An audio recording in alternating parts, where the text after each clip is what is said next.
Hi everyone, it's Elizabeth from Elpis Astrology at elpisastrology.com. Thanks for joining me today. So today is my interpretation of the astrology for October 2022. As always, you have free will and you can listen to what I have to say and then make your own interpretations or desires known at that time. Okay, so this month we start off with our first eclipse. Right at the end of the month, we have Mercury going direct. And of course, with the eclipse, we have a new moon and then we have a full moon in Aries. So let's get to it. The other big thing that is going on in the background, transit going on in the background, of course, is Saturn Square Uranus. So October essentially will at least mark the end of a really close in orb square with these two planets, and I'm giving it a birth of a time period of the 2nd to the 12th of October for this final influence.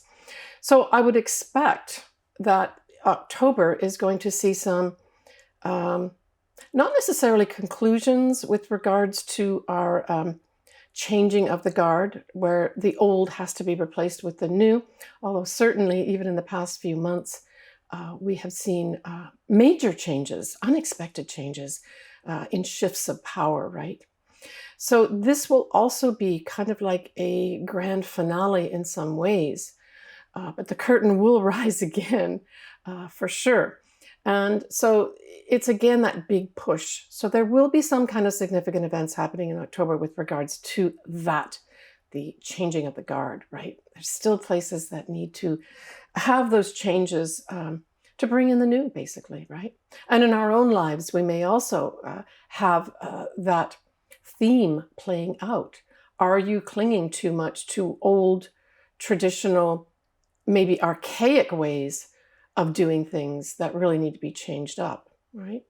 Now, we are looking at, in terms of degrees, for those that are interested, we're looking at the 18-degree mark here, right? And so for Saturn, we're looking at 18 degrees of Aquarius. And for Uranus, we're looking at 18 degrees of Taurus. And of course, we also know that the eclipse isn't too far off those degrees either. So on the 2nd of October, our Mercury retrograde, that is at 24 degrees of Virgo, even though it started in Libra, will be going direct. So I said in my earlier video that last month that I really felt this Mercury retrograde in Libra and Virgo respectively was an important one, not only on the global stage, but also for us individually. So if you've been waiting to take all that careful information, that useful information, those facts that you've been gathering with regards to whatever it is. Specifically, it's probably going to be to do with a relationship, a money matter, the value of yourself, anything to do with the law, which is Libra. So you've collected all the information that you need, and now you want to scurry back to present it as this is what I found. So that's going to mark a time when you feel you can really do that, the 2nd of October. Now, we still have to go through the shadow period, right? So the shadow period then takes us to the degree point that Mercury in Libra went retrograde in September. And that's at 8 degrees of Libra. So here we've got 8 degrees of Libra and 24 degrees of Virgo being important degree points. So that's really going to be on the 17th of October. And I am going to predict that in terms of the world stage and mundane aspects, I would say that this probably day, if not a day on either side, will certainly bring something forward with regards to some kind of legal matter. The law is going to be involved here, but it's only after it's very scrupulously, and very critically and very analytically, that's Virgo that it went back to, right, has collected this information. So I expect some significant things around that time of the 17th of October. And certainly if you've got something in your life that you've been carefully analyzing and looking at information, it could even be a research type project too. where you now can actually bring it forward more effectively. Technically, of course, the retrograde stops on the 2nd of October. That's going to be all good news, by the way. So on the 8th of October, Pluto goes direct. So Pluto is a powerful transformational planet. Pluto relentlessly seeks the truth. So here we've got this now happening where perhaps in the past months when Pluto was retrograde, some of that truth was held back in the shadows, right? Because Pluto also is the shadow side of life as well. But now with Pluto going forward, it's literally marching forward, right, with the truth, along with Mercury, which is going to still be in Virgo, going forward with the facts. I like it a lot. So be encouraged for those folks that have, say, in any matter in their life, just been stymied with regards to being able to move forward with something you know is the truth, that you know is important, but for some strange reason, you've been thwarted. This is your green light, specifically here on the 8th of October, right? And right the way through. Pluto will take some time to really start moving forward again, right? And get its power back. But anytime a planet rather, is going either direct or retrograde, it's at that time period that the power is the greatest, right? And the more significant things that could potentially happen. So, hey, we could also have Pluto rules people in power. So as early as the 8th of October, we could have some more people being removed, either forcibly or voluntarily from a position of power, right? Because that's going to be working in conjunction with that whole background transit of the Saturn Square Uranus, bringing in the new. So our first moon, our first lunation is going to be on the 9th of October. It'll be a full moon in Aries at 16 Aries 32 minutes at 1:54 p.m. and that's Pacific Daylight Time. Now remember, with a full moon, we have the moon, in this case in Aries, but then we've got the sun in the opposite sign causing this full moon. And so that sun is at 16 degrees of Libra. So here we're bringing in the Libra again, right? Relationships especially, but also the law, diplomacy, and on a lighter note, charm and sweetness. But it's going to be conjuncting a Venus, which is what its ruler is. So even though this is a full moon and it's going to be bringing a conclusion, a culmination of some sort, an ending into view, especially if you've got something around those degree points, because the sun itself, the inner essence of this full moon, is conjunct not only Venus, which is a beneficial planet, it's called a lesser benefic, it's also the ruler of the sun. So I see this as a very positive thing. This could, for some people in their day-to-day lives, this could be a new relationship comes your way. Or in particular, maybe this is going to be a new start in an existing relationship. So for those that have been, fraught with maybe relationship issues where things haven't been clear and you're just unsure, I would say this full moon could maybe end that confusion or end that indecisiveness and have some sweetness come in here where maybe this relationship takes on a whole new shine and you're able to move forward in a better way. Because this Venus is conjuncting the sun in Libra, we're talking about balance. So perhaps there are going to be some people who finally find some balance in their relationships. And of course, that's all about having discussions, right? But the full moon in Aries itself is saying, I want to charge forward. I want to do things my way. I want to be independent. So there may be other folks that decide, I need to go my own way here and blaze an independent path for myself, pioneering something new. Now, it's got to be sort of close to that, I would say 15 to 17 degrees of Aries where it will have a big impact. So say, for instance, you've got your ascendant is in Aries around those degrees. This could be your green light where you are able to finally move forward. Mars rules this full moon. So then we look to see, well, where is Mars right now?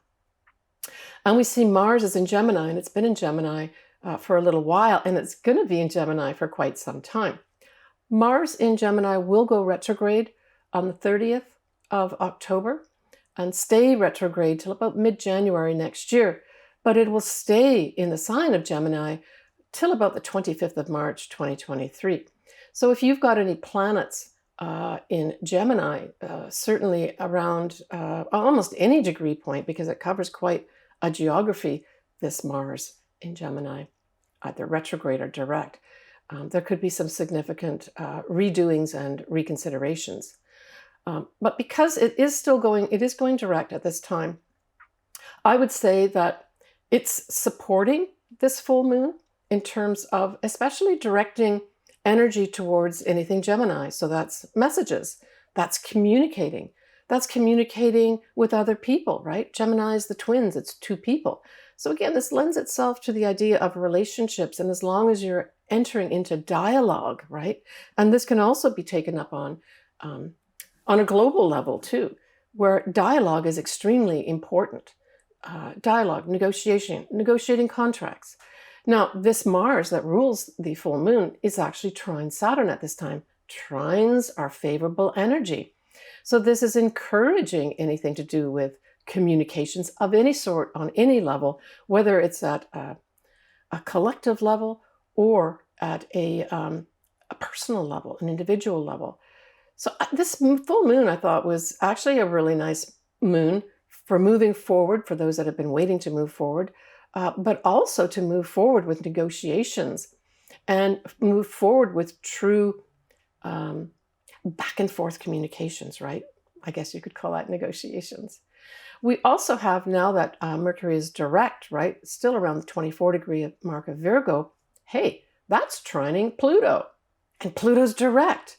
So this full moon I saw as a very positive full moon for relationships, especially if you open up dialogue, and also for any kind of diplomacy as well. There's going to be so much favorable energy here where people will want to work together to bring something to a conclusion so that they can head off on a new path, right? So that's how I saw this full moon playing out. To my Canadian viewers, I wanted to wish you a happy Thanksgiving. That's going to be on the 11th of October this year. All right, let's go down now to the 19th. So on the 19th, we have Venus in Libra trining Mars in Gemini. On an individual level, this is great energy for bringing in, I would say, more flirting and sort of like the cocktail party. That's how I view this. When I put these two planets together, which are kind of the celestial lovers, in those two different signs, both Libra and Gemini tend to be more on the more superficial, but in a nice, charming way. So I saw this as the cocktail party on the 19th, where you may very well meet, some of us may very well meet somebody new, where it just is light and airy as opposed to deep and serious. So this could just be socializing, really nice socializing things on the 19th, or for some, meeting somebody that they can connect with for a love relationship. This is all going to be around the 24-degree mark, and it'll be the 24-degree mark of Libra for Venus and 24-degree mark of Mars and Gemini. Now, the next day, the Sun will trine Mars and conjunct Venus, now at 25 degrees. So this is a positive sort of follow-up from maybe whatever social event some of us may have gone to and maybe met somebody, could even be meeting friends as well, good friends, where it's now taken up to, hey, let's make this happen, where the Sun conjunct Venus really feels that they want to maybe be a little more charming and a little more social with whoever it was that maybe you met that day. But again, very positive energy with regards to supporting anything positive to do with relationships, friendships, that type of thing, or any activity with regards to socializing. And, we've all been really restricted really even over the summer and that with things other things happening. So yeah, I would say that sort of 19th, and you could take a birth of a few days there, like say take it from the 18th to the 20th, would be great days to say have a social event of some sort for those folks that do want to plan anything around that time. The 23rd of October, we have Saturn now going direct, and it's at 18 degrees of Aquarius. So I think on the collective level, on the world stage, this day or days around it may actually represent another more concrete, clearly spelt out change of some old guard. And it could be very unexpected, right? Because when we look at Aquarius, which is where Saturn is here going direct, it's at 18 degrees. And of course, we have an eclipse coming up at the end of the month at 16 degrees, not far off that. So this may be unexpected, surprising change of guard. And let's hope it's voluntarily coming about around this day, where somebody who realizes they need to step down does, with grace and charm. Of course, that's the other thing that anything to do with Libra can do, is it can bestow a lot of grace and charm. All right, so then we look at the 25th, which is the day of the new moon eclipse at 3:49 a.m. Pacific Daylight Time at 2 degrees of Scorpio, 0 minutes. What I thought was interesting was that we have the sun and the moon and Venus sandwiched by Mercury, now direct at 22 degrees of Libra on one side. And then on the other side of the sandwich, we have the South Node at 13 degrees of Scorpio. The word that came to my mind was council. I saw this as some kind of council. Maybe it's a council of nations. Maybe it's a local council. Maybe it's a family council for individuals. But this is a whole new start with regards to anything to do with our psychological selves. Certainly Scorpio can also rule, the deeper aspects of life, and it can also rule money, right, as well. But I really saw this new moon as some kind of, I think it's a world council of some sort that's going to get together and really produce some fabulous, important things. Because although it's wide, Saturn will be trining a direct Mercury at 22 degrees of Aquarius and Libra now, right, respectively.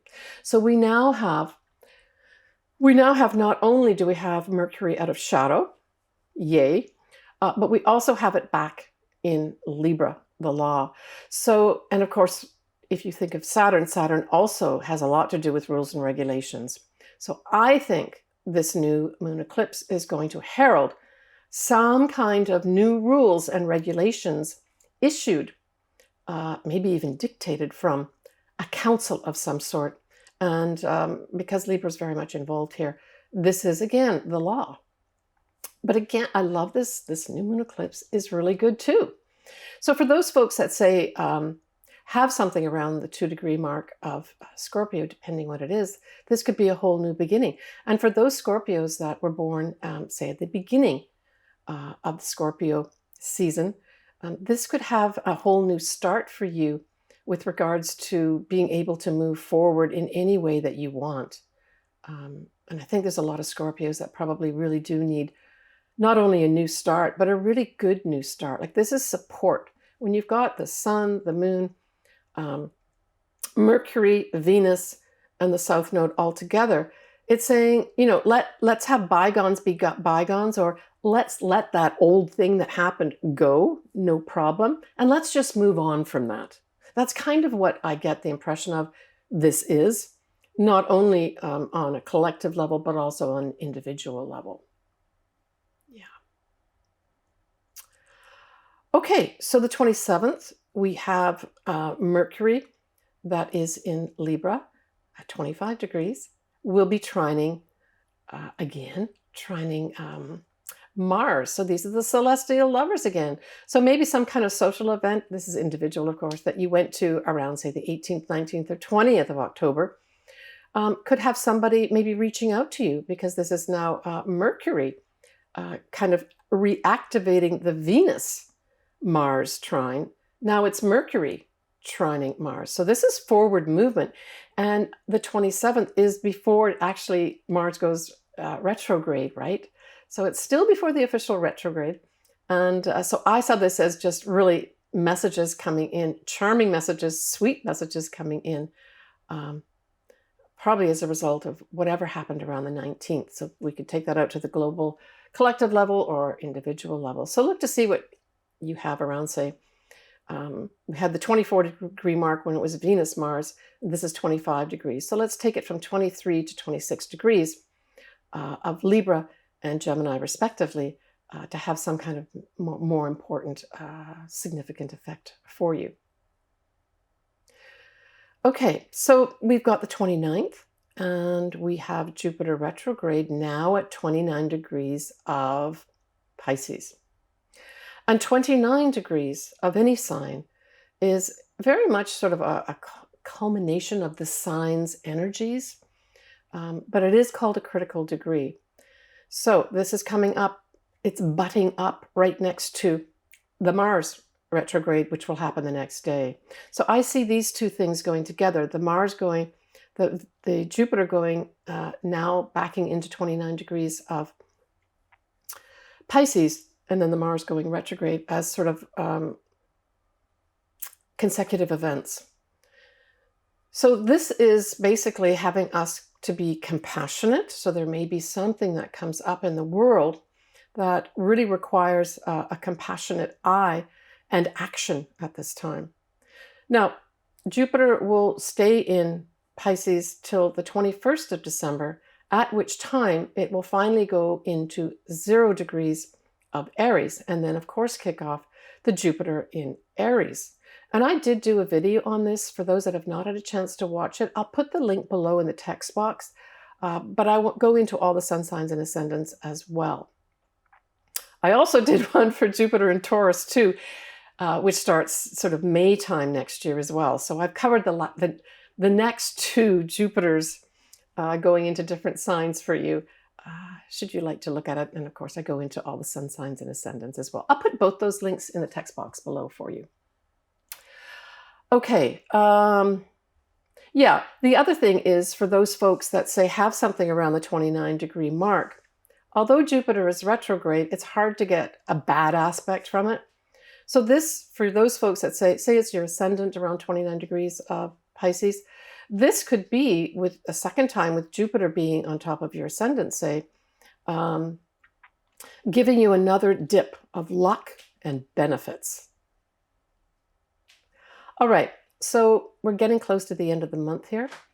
On the 30th, like I've mentioned a couple times, we have Mars and Gemini now going retrograde in the early morning Pacific Daylight Time, and this is a Sunday. Now, we know that a lot of places in the world celebrate Halloween, and I would say that probably a lot of folks will be celebrating that weekend. So I would say the weekend of probably the 28th, 29th is when the actual parties will take place. So this Mars retrograde, I would say, is going to put potentially, from a really positive standpoint, especially from an individual level, I saw this as folks really reconsidering and rethinking maybe some existing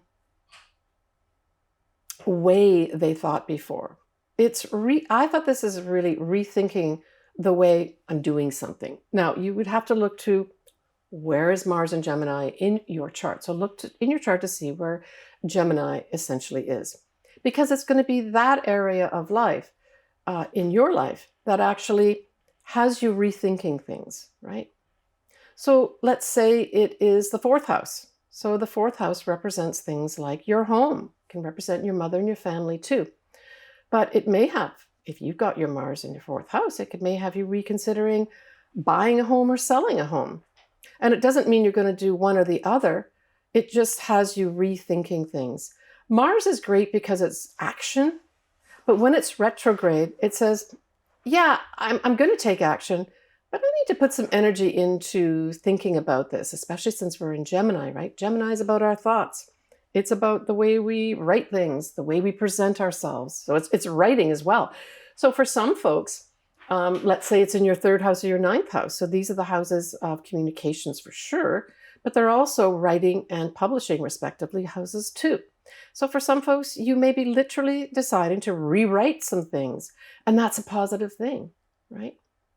But I think overall, this is going to have us rethinking as a nation and maybe as a world how we've been viewing things, especially messages that have been coming in, and rethinking about, well, what do I think about those now, right? So you're going to see that playing out on the stage during the retrograde, again, from the 30th of October right the way through mid-January 2023. So it's really going to be more like February, March, where this whole Mars is going to be going forward and giving you the impetus to move forward with whatever house area of your life that Mars sits in your respective individual charts, right? We can leave comments and certainly discuss this back and forth over the next few months. Of course, I'm always interested in what other folks have to say, so feel free to leave comments. So the other thing that we have happening around this retrograde is we have the Sun conjunct Venus. That's at 7 and 9 degrees Scorpio, respectively. We have Mercury also in Scorpio, now at 1 degree. And then the transiting moon is going to be conjunct Pluto. So this is a powerful point. This is at 26 degrees of Capricorn. So let's just go back to Capricorn a little bit here. For those late-born Capricorn, so those born, well into January, this could be also an aha moment of some sort that is necessary for you to maybe do some planning. That's how I see this going. With the sun, or the moon rather, conjunct Pluto, it's bringing in some kind of emotional illumination of some sort that could be transformational. But because you've got the Mars retrograde on top, some Capricorns are going to get the opportunity maybe to redo some things here, especially as it applies to writing, communicating, or messaging of any sort. It can also, go out as far as generalizing it to sales and commerce as well. It covers those areas too.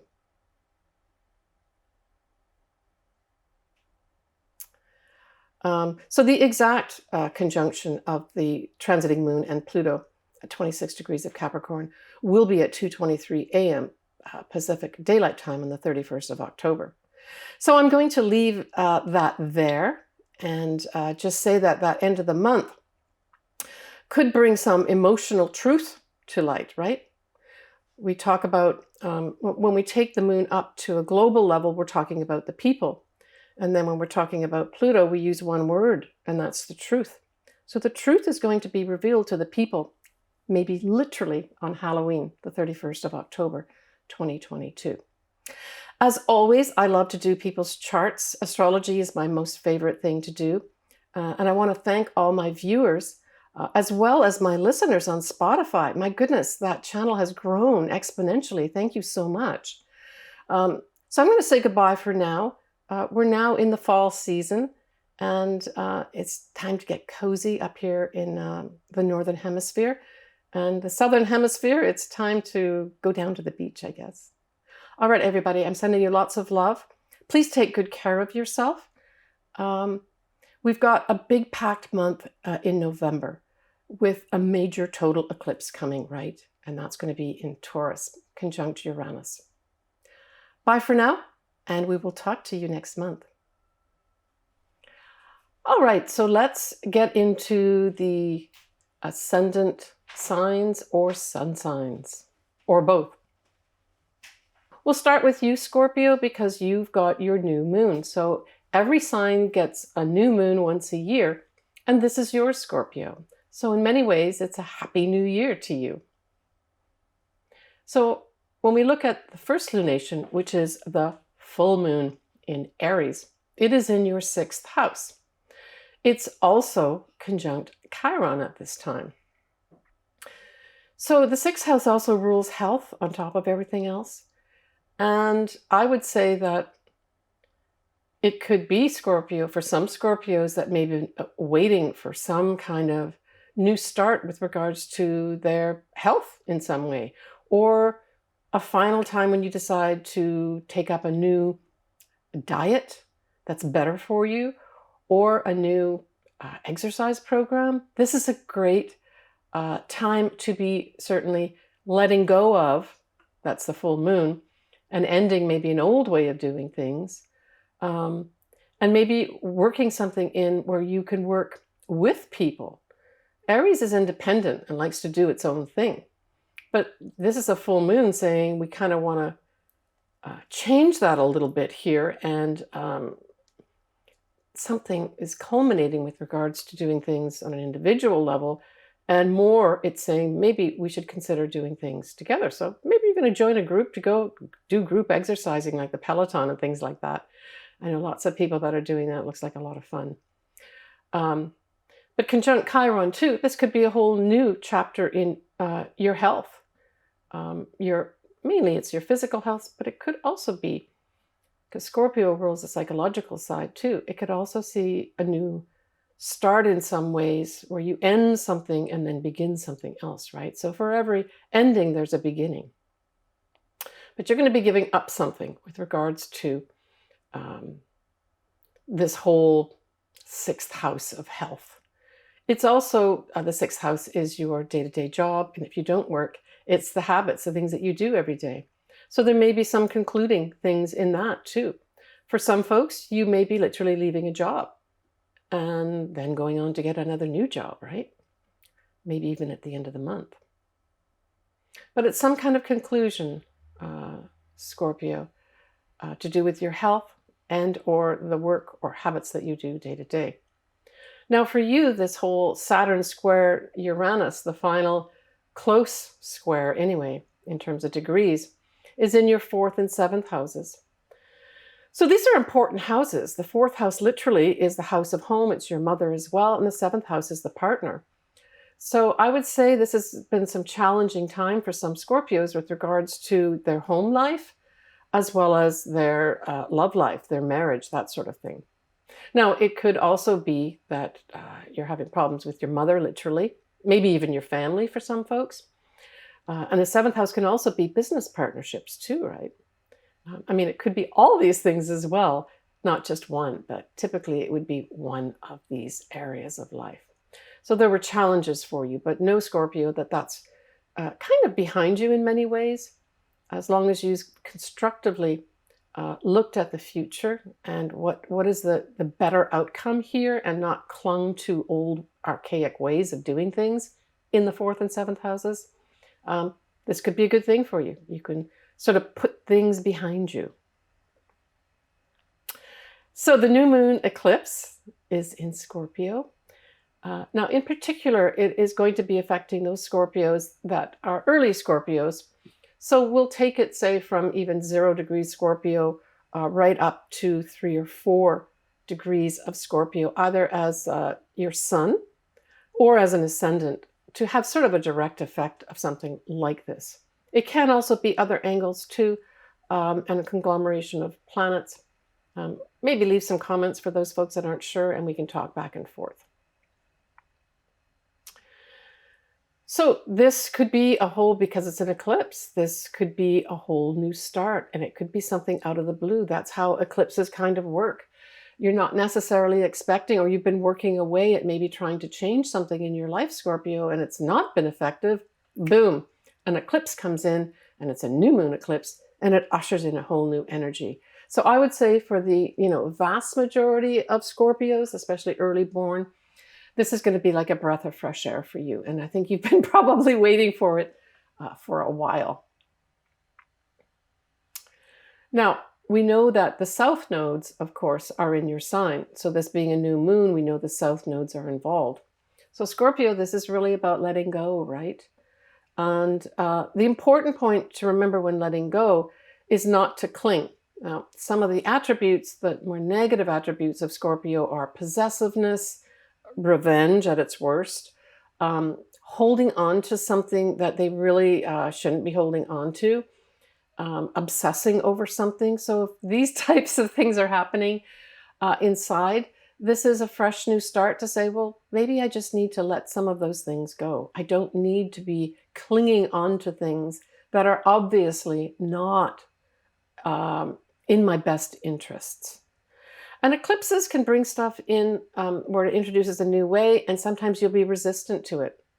My advice is try not to be resistant to things, leaving your life, because that's the South Node effect, and embrace those new things. At least give them some consideration here, right, Scorpio?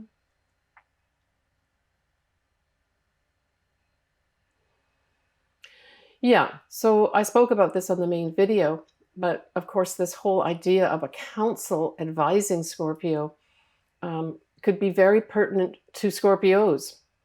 So I think with this whole Mercury being involved on one side and the South Node on the other, it really speaks to, I think it's some kind of messaging coming in for some Scorpios that's going to be really important for you. Maybe you're going to get multiple messages from, say, your family that indicate a new path for you, right? Because you've got that square happening in the 4th and 7th houses. Maybe the 4th house is going to represent a new home for you, where you have to let go of an existing residence of some sort. And now you get a chance to move into a whole new home. Maybe some folks have been renting, and now they get the opportunity to actually buy their own home. Even though that's a square, because you've got a new start here, and it's all about you, right? So the first house is where this eclipse is happening, and the newness is happening. So the first house is everything about you, and it can include your job, it can include the home you live in, it's your surroundings, it's you personally. So for some Scorpios, you may do a whole new makeover of yourself. This would be an excellent way to use it too, because we've got favorably, you have Venus there too, and that rules things like makeovers and that type of thing. So